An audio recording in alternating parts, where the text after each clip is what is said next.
Community policing. What is it? Community policing is generally defined as a law enforcement philosophy that allows officers to continuously operate in the same area in order to create a stronger bond with the citizens living and working in that area. This allows public safety officers to engage with local residents and prevent crime from happening instead of responding to the incidents after they have occurred. One of the main advantages to community policing is that it reduces fear in the community. With an increase in police presence in the neighborhoods, the residents feel more secure. This feeling of security helps the police establish trust within the community. What this means is the police must work within the community for an extended period of time, making their presence known without being heavy-handed in their application of the law. This means they need to perform their duties in the eye of the public, but show that they are fair and have true concern for the people in the neighborhood. Once the police have shown their concern for the neighborhood, which may be a high-crime minority community, they start to gain the trust of the members of that community. With the trust of the community, the public will start to share information with police that will lead to the underlying problems in that community, whether it is drugs, gangs, violence, etc. An example of community policing in my own patrol district comes from my own experience in applying this principle. A new Circle K was opening in my beat. This Circle K employed several minorities that had bad experiences with police in their communities. I went to the grand opening of the store and made it a point to learn the name of every employee in the store. I returned to that store every day that I worked to say hello to each employee, and I used their name. This showed the employees that I at least cared enough to remember their name. It started with just a little hello and a goodbye, but soon I started to learn about each of these employees, not as someone who works at the store, but as a person. I learned about their family, their education, their community, and finally they opened up one by one and started to tell me why they hated the police. Through this process, over the course of 3 years, I gained their trust, but more importantly, they became my friends. They now feel comfortable enough to tell me about crime in the area, the people that they can identify as suspects in crimes, and even when they see something that just seems off to them, they can come to me and ask for my opinion.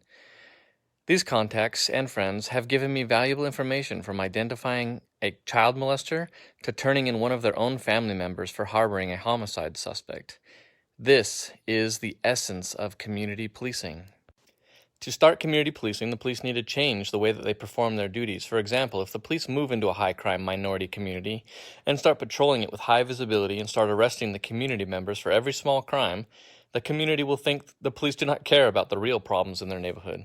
The police come off as caring only about the statistics and the amount of arrests that they can make. And this does the exact opposite of building trust with the community. The police must be willing to work with the community members, even the ones committing small crimes, in order to gain their trust to go after the bigger fish. If the police are willing to give breaks or refer members to help services as an alternative to arresting them, it would show that the police care about helping and not just arresting. This shows the police are human and care about the welfare of those that they have sworn to protect. People are more likely to speak to police if they perceive that they are on the same level as them. If people see the person behind the badge, they will open up and share much more than they would if someone they perceive as a heavy-handed taskmaster. Police get into trouble when they start to think that they are above the law and that they are better than those that they arrest. Police can benefit by seeing even those who commit serious crime as people who made bad choices, but still people. Disadvantages to community policing come when, as stated before, the police patrol a high-crime neighborhood just to make arrests. No cooperation is asked for, and the community will draw back and continue to distrust the police. This can also be an unintended consequence of police wanting to do the right thing. By patrolling an area, but without the focus being on community trust building, this can backfire. It needs to become the focus of the police to not just police the area, but to seek out opportunity to go above and beyond in their community contacts. Learn their names, learn concerns, get to know the people, and show genuine concern for their welfare. Doing these things will help community outreach and make policing more successful. Zero tolerance policing. Zero tolerance is a policing strategy that involves relentless order, maintenance, and aggressive law enforcement against even minor crimes and incivilities. Zero tolerance policing has a negative stigma at times because of this. On the surface, it means the police will arrest for everything, from minor possession to murder, without using discretion. This is not totally the case when it comes to zero tolerance. The term zero tolerance, a problem when a police chief is trying to present it to the community as a solution. The community's fear may increase if they think the police are coming to their neighborhoods just to arrest everyone. This will lead to distrust and the breakdown of cooperation. So how is it applied? Zero tolerance in its application is divided into several components. Some elements, such as techniques associated with information-led policing, the emphasis on fixing broken windows, and a more assertive and direct police presence on the streets. So let's look at each of these components individually. First, information-based policing. This is known as CompStat, which is short for computer statistics. CompStat in law enforcement stands for computer statistics dealing specifically with crime. It was developed in the 1990s as the New York Police Department to help reduce crime.